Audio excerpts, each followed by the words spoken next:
Good morning बेटा, welcome back to the online class of SS. हम पढ़ रहे थे chapter 3 of history, ruling the countryside या फिर देहात पर शासन।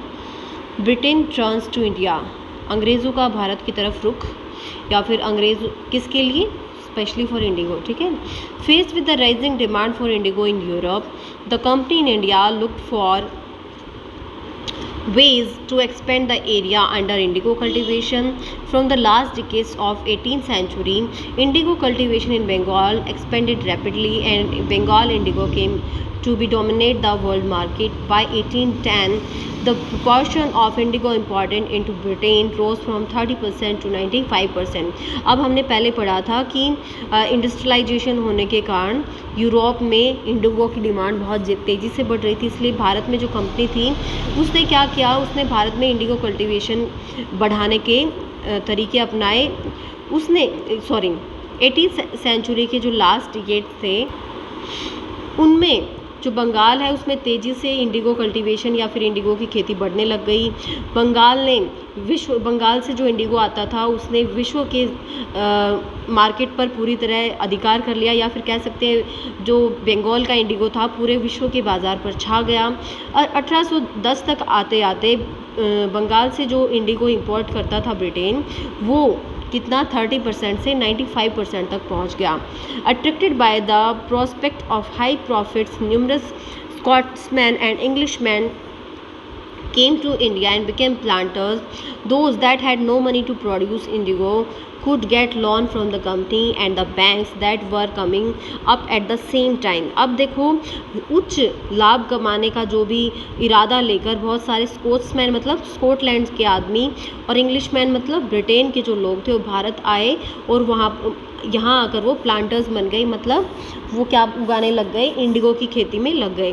वो लोग जिनके पास पैसे नहीं थे इंडिगो उगाने के लिए, वो कंपनी से लोन लेने लग गए, और and the banks that were coming at the time, और साथ साथ उस समय जो बैंक्स आ रहे थे, मतलब बैंक्स जो भी थे उस टाइम पे, उनसे वो लोन लेने लग गए ताकि वो इंडिगो कल्टीवेट कर सकें और मुनाफा कमा सकें। इंडिगो कैसे कल्टीवेट किया जाता था? Two main system of indigo cultivation was there, nij and ryoti. Within the system of nij cultivation, the planter produce indigo in lands that he directly controlled and produce indigo by directly employing hired labour. अब देखो, दो तरीके थे, निज और रयोती। निज system में क्या किया जाता था, जो प्लांटर था वो अपने खेत में जो दिहाड़ी मजदूर हैं या फिर भाड़े के जो किराए के मजदूर होते थे उनकी मदद से क्या करता था, इंडिगो उगाता था। Do you know, one of the major revolts against indigo planters and zamindar was led by Titu Mir in 24 Pargana of Bengal in 1831. He was Wahhabi peasant leader. Mir managed to unite both Muslim and Hindu lowercase peasantry against the planters. अब देखो, Indigo planters और ज़मींदारों के खिलाफ जो भी एक revolt हुआ, विद्रोह हुए थे, उनमें से एक विद्रोह 24 परगना का जो क्षेत्र था उसमें तीतू मीर के द्वारा नेतृत्व किया गया 1831 में बंगाल में। वो एक वहाबी किसान था और उनका नेता था। जो मीर था उसने हिंदू और मुस्लिमों को प्लांटर्स के खिलाफ एकजुट करके विद्रोह किया था। ठीक है। द प्रॉब्लम्स विद निज कल्टीवेशन, जो निज खेती थी या निज तरीका था खेती का इंडिगो का, उसमें क्या समस्याएं थी? The planters found it difficult to expand the area under nij cultivation.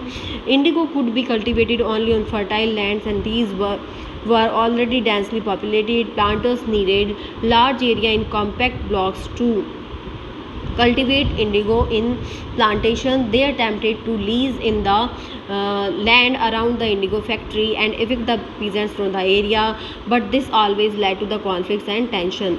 जो प्लांटर्स थे उनके लिए मुश्किल हो रही थी क्योंकि जो निज कल्टीवेशन के अकॉर्डिंग वो एरिया नहीं बढ़ा पा रहे थे, क्योंकि इंडिगो को केवल उपजाऊ भूमि पर ही उगाया जा सकता था, और ये जो उपजाऊ जो ज़मीन थी वो पूरी तरह से वहाँ पर बहुत ज़्यादा संख्या में लोग रहते थे, या फिर वहाँ वो घनी जनसंख्या वाले क्षेत्र थे।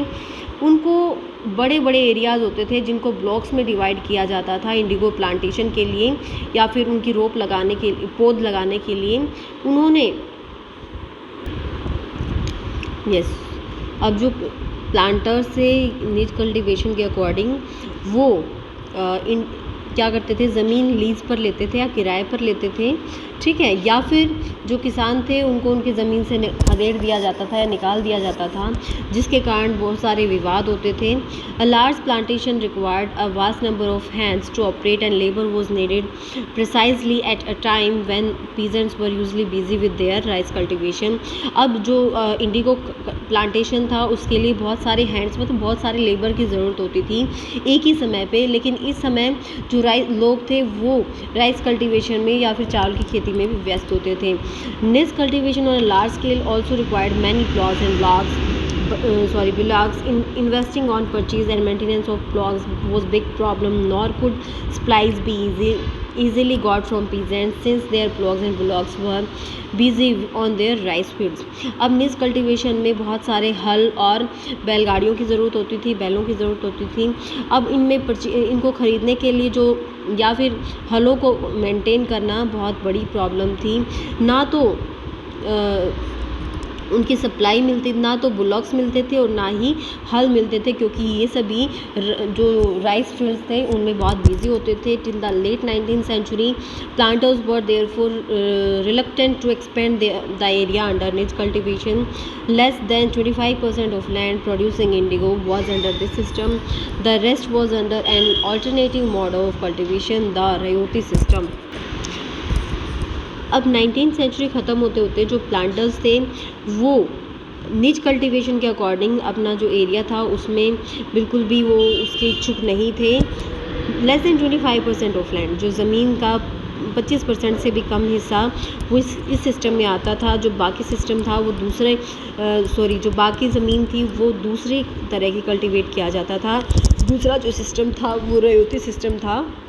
वो देखो रयोती सिस्टम क्या था। Under the Rayoti system, the planter forced the Rayos to sign a contract and agreement known as Satta.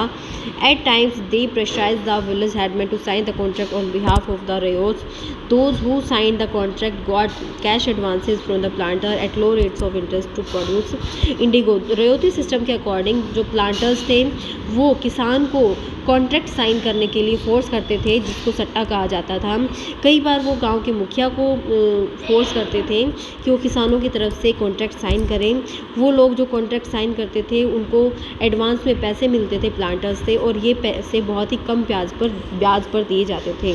When the crop was delivered to the planter after the harvest, a new loan was given to the Rayot, and the cycle started all over again. The price they got for the indigo they produced was very low, and the cycle of loans were never ending.